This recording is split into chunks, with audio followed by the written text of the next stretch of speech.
Hey guys, Ludgonious here. Welcome back. It's time for another Inside the Episode.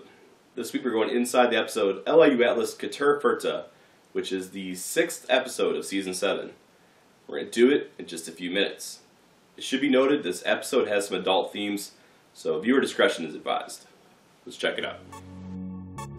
The first 6 episodes of Season 7 take place in a secluded area of the galaxy known as the Ferox Cluster. The cluster is remote, and the LIU doesn't have much of a presence here. The cluster is considered lawless and dangerous. The final episode within the cluster focuses on the seedy moon of Cator Furta. The oblong, irregular moon is a haven for crime, spice, and smuggling, giving it the nickname, the Smuggler's Den. Duke's guide for Cator Furta is once again Trebex. Trebex is a former criminal that now works with the LIU. He knows all about life in the cluster. Trebex insists on wearing his modified face mask while on Cator Furta. He's afraid he'll be recognized. He makes Duke wear a full spacesuit for the same reason. Although, it's likely no one will have any idea who Duke is. He's not as big of a celebrity as he thinks. Almost the entire surface of Cator Furta is covered in a large city. The city was built to be sort of a maze. There's twisting paths and hidden alcoves all over. This protects the city from invasion by the LIU. It would be nearly impossible to move a large army through the twisting corridors of the city. It also aids the city's large criminal population. There's also lots of lease-free apartments here. Criminals might only be on the moon for a few days. Maybe they're laying low, or maybe they're just waiting for work. Trebex and Duke finally get ready to tour the city. Trebex sends a ship up into orbit. It's not safe to leave it unattended. Besides, Trebex might need it at some point to make a quick escape. Sorry, Duke, you're just on your own. The first place they visit is the city's multi-tiered commerce district. Commerce here is unregulated, so you can buy almost anything, including weapons, drugs, or other illicit materials. You could even buy pizza here. Hey, smugglers are people too. It's not long into the tour that Duke realizes how dangerous Cator Furta really is. He witnesses his first murder. A stunned Duke wants to discuss what he's seen, but Trebex warns him that on Cator Furta, you see nothing that doesn't concern you. You must be blind to any injustice, otherwise you may be killed for being a witness.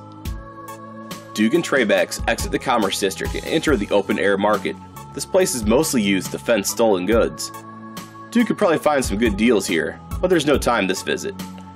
Trebex quickly pushes Duke into the next area of the city, the auction houses. The auction houses sell one commodity, and that's slaves. Slavery is considered illegal within LIU Galaxy, but it exists in lawless places like the Ferox Cluster. The auction house is run by the Slavers Guild, which is run by the Manicipium race. They abduct people from low-tech agricultural worlds and bring them here to sell. The Slavers Guild makes up 1/3 of the Triumvirate. The Triumvirate is a criminal syndicate that combines 3 criminal organizations on Cator Furta. The understory of the city houses the second third of the Triumvirate. It's the spice trade, run by the Dogian race. 3 types of spice, or drugs, are manufactured in the Ferox Cluster: Awe, Tantaban, and Glow. The Dogians collect spice from the various worlds within the cluster and then distribute it to the rest of the galaxy.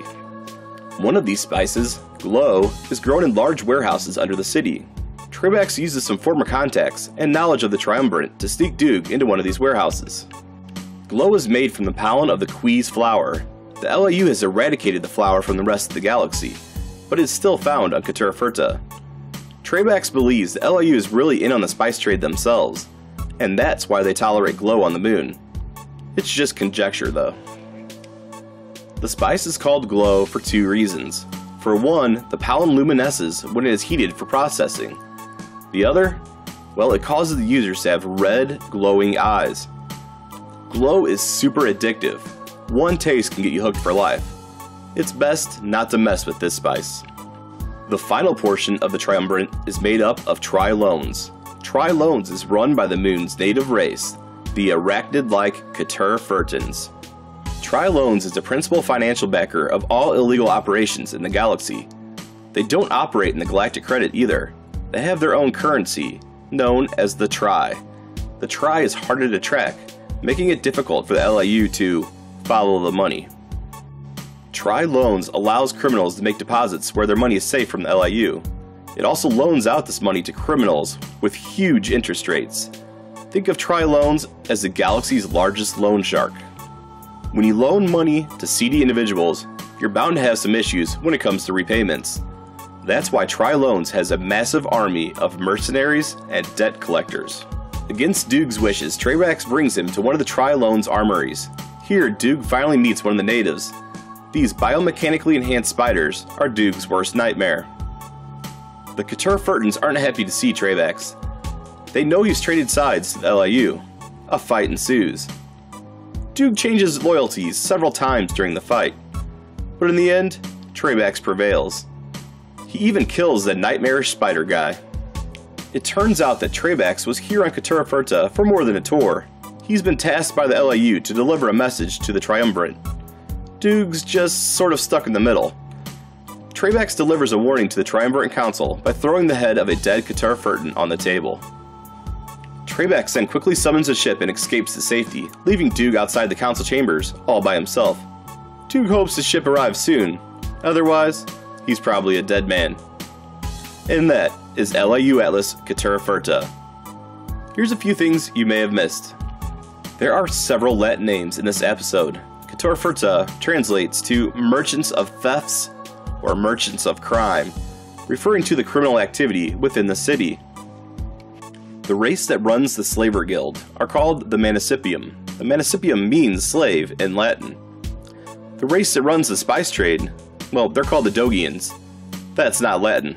They just look like dogs. Quies, the name of the flowers that produce glow, means quiet or calm or rest in Latin, referring to some of the side effects of the drug. Trayvax is Doog's guide for 5 of the 6 episodes in the Ferox cluster, making him the guide with the most repeat appearances in the series. This places him ahead of some of the other repeat guides, like Big Adams and Crix Jiguber. Trayvax means sly or cunning in Latin.